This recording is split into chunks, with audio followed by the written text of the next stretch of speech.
Now, the news. Glock has been claiming for decades to have perfection encapsulated into their guns. And after discontinuing almost their entire commercial line of guns and then releasing a V line to somehow be slightly different, but really not, they've now introduced the Glock Gen 6 pistols. And it looks like they've been paying attention to the aftermarket a little bit, which is not necessarily a bad thing.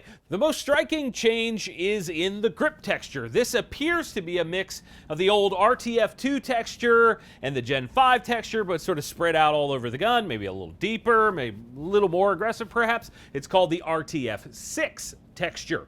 They say there is a palm swell, but that's kind of hard to see in the images that I've seen so far. And then you have a larger beaver tail on the rear, a larger slide stop border, which is nice. And there's also a feature that Glock has been dropping the ball on for a very long time that we all call a gas pedal and they call a thumb rest. It's that spot just forward of the takedown lever that has the same texture as the grip, sort of thumb rest spot. Great.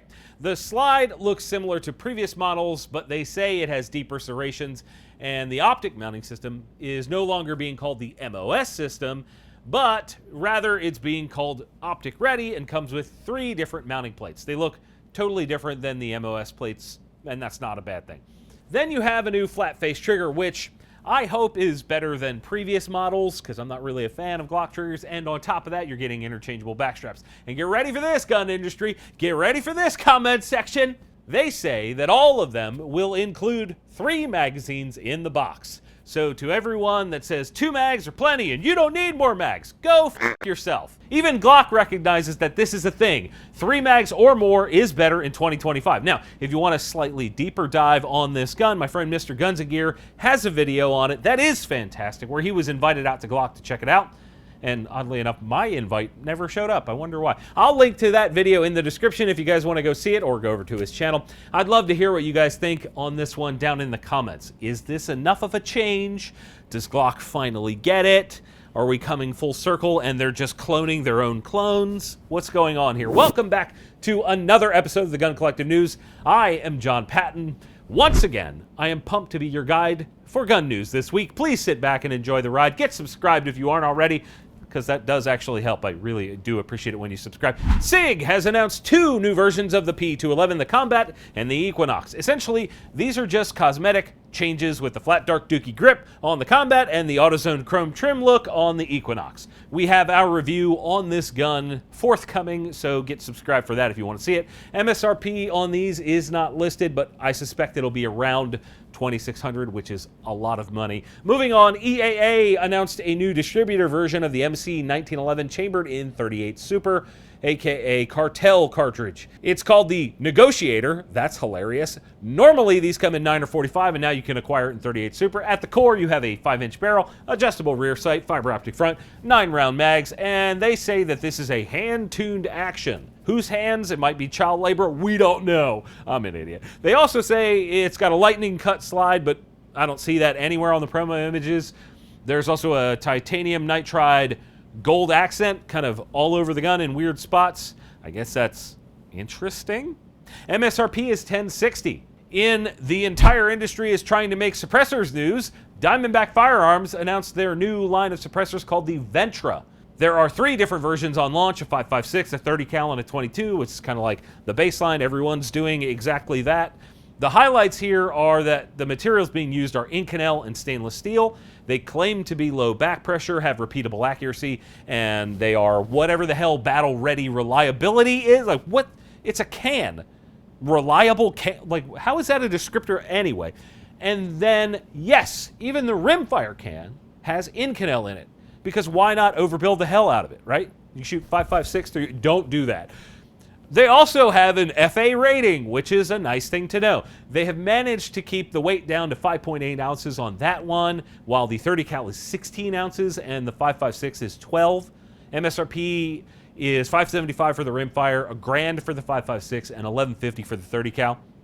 I really hope they're good for those prices because that's slightly higher than average. That's like above the median for those calibers. I don't know. Surefire, speaking of expensive stuff, Surefire has a new one this week, and it's called the SOCOM 4 series. There are 2 cans in this, the Mini and the RC4. both in 5.56.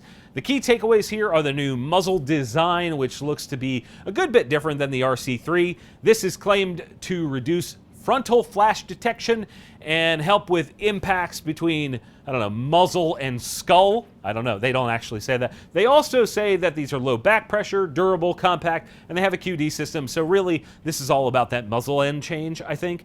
Everything else is pretty similar to the prior generation, at least on the outside. I don't know what the baffles look like. MSRP is $1,550 for the big boy and $1,450 for the mini.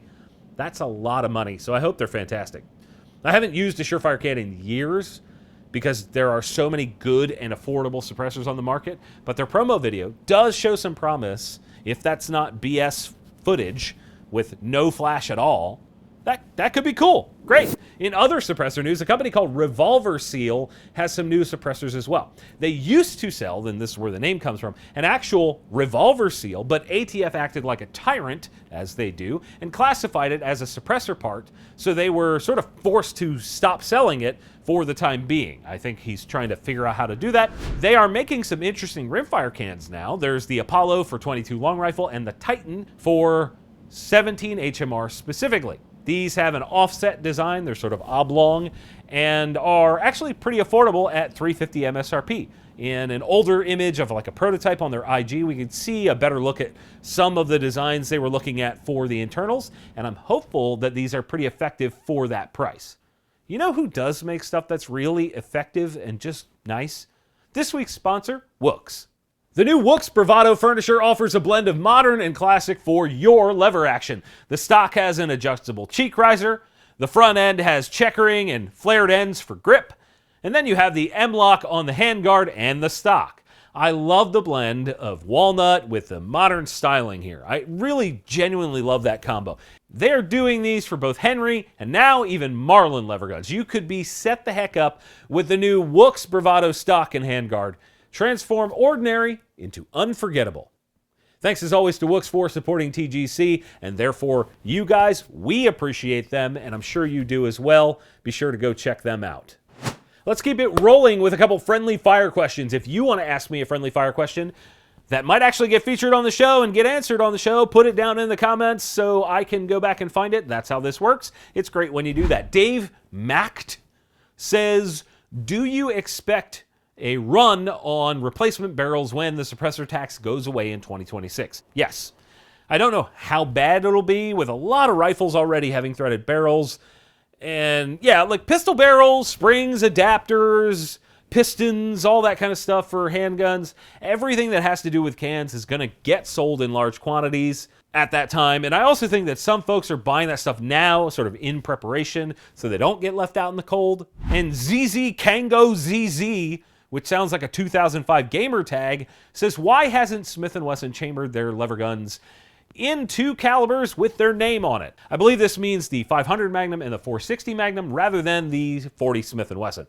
I'm speculating here because I think it's that they don't think it'll sell super well. They already have a gun set up for 4570, which in theory would mean the receiver is strong enough to hold 500 and 460 in theory. I guess it's certainly possible, because Bighorn Armory has been doing it for years now, and otherwise, I don't know, maybe it's a cost of ammo. I don't know.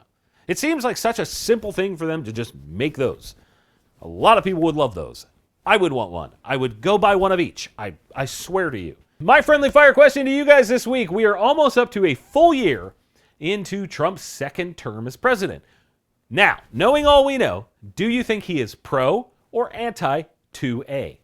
Sound off with your thoughts down in the comments section. This could get interesting. The MAGA people will be out. The anti-MAGA people will be out. It'll be great. We've got a bit more to cover here, so let's fire up the minigun. It's rapid fire time. Aimpoint released a special version of the Acro P2 with a 9 MOA .4 tactical shotguns. They claim this is in response to the growing threat of drones. I think that most people are terrible with shotguns and moving targets, so the optic is going to be irrelevant until they change that skill set. This is on top of the Acro S2 that has a vent rib mount with a 9 MOA dot. MSRP is $755. That is wow, that's a lot of money for that. MDT launched a slingshot called the hand cannon, which is a CNC milled thing and looks fantastic for, I don't know, in the backyard fun. MSRP ranges from $99 up to $319 if you get the carbon fiber grip. This is silly and I am here for it. That's fun. The company called Rotapoint, that I am not super familiar with, has a new optic mount called the Crossfix. This is intended to help folks with cross-eye dominance issues, you know, like you're shooting right-handed but you're left-eye dominant, that sort of thing. MSRP is $325, which is hilarious and dumb. I hope it helps people, but that is way too much money to ask for that.